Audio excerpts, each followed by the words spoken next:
اللہ تعالیٰ فرماتے ہیں لئن شکرتم لازیدنکم، شکر کرو تو اور دوں گا، ولئن کفرتم ان عذابی لشدید، ناشکری کرو گے میرا عذاب بھی سخت ہے۔ اب جب ہم ڈپارٹمنٹل اسٹور میں جائیں گے بغیر کسی فہرست کے تو ہمارا بیٹا جا کے 10,000 کی ریموٹ کنٹرول کو ہاتھ لگائے گا، اب منع کریں گے وہ چیخیں مارنا شروع کر دے گا۔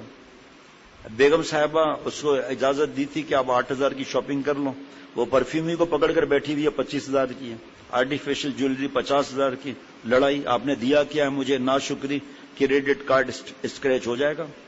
تو یہ ناشکری ہے نا یہ۔ اور اپنے ابھی کل میں دوستوں کو سمجھا رہا تھا کہ دیکھیں یہ برابر میں کسی کا 7 کروڑ کا گھر ہے، بالکل اس کے برابر میں جھوپڑی ہے۔ اب جب جھوپڑی کو نہیں دیکھیں گے، جو حدیث پاک ہے کہ دین میں اپنے سے آگے والوں کو دیکھو اور دنیا میں اپنے سے کم نعمت والے کو دیکھو۔ اب سوچیں آج جو احادیث مبارکہ جمعے میں بیان ہوئی عالم کے لیے کہ ہم ان سے کیسے ان کے ساتھ کیسے رویہ ہوتا ہے اور حدیث پاک میں کیا لکھا ہے، تو یہ ناشکری کی وجہ سے ہم پریشان رہتے ہیں۔ جو اللہ نے فرمایا وما خلقت الجن والانس الا لیعبدون،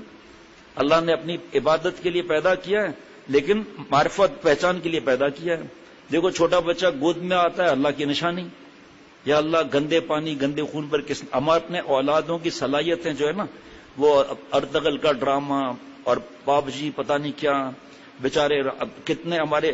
چائلڈ اسپیشلسٹ دوست ہیں، وہ ان کے پاس کہتے ہیں ہمارے پاس آتے ہیں کہ بچے کی یہ طبیعت ناساز، ہمارا پہلا سوال ہوتا ہے چاہے مسلمان ہو یا نہ ہو، آپ کا بچہ موبائل کتنا یوز کرتا ہے، اور جیو تو ساری رات یوز کرتا ہے، تو بھائی بلڈ سرکولیشن کیسے ہوگی، کھانا کیسے ہضم ہوگا؟ جو فائٹ والے ویڈیو گیم، فائٹ والے کارٹون، فائٹ والا پاب جی پتہ نہیں کیا، یہ سب فائٹ والا ہے۔ اس وقت آپ اس کے ساتھ آلہ لگا دیں، ہمارے بچے کا بلڈ پریشر کتنا ہے، ہارٹ بیٹ کتنی ہے، اور دماغ کی نسیں ہوتی ہیں اس پہ زور کتنا ہے، اور اس کو چھوٹے بڑے واش روم کا تقاضا ہے وہ جا نہیں رہا، اس کے نقصان کتنا ہے، اس کا نقصان کتنا ہے جی۔ اور اس کے بعد ہمیں ای میل تو اتنے آتے ہیں آپ سوچ نہیں سکتے،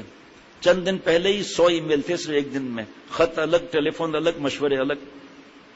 اور خوش ہو کے بتا رہی کہ بچہ کھانا نہیں کھاتا، میں یہاں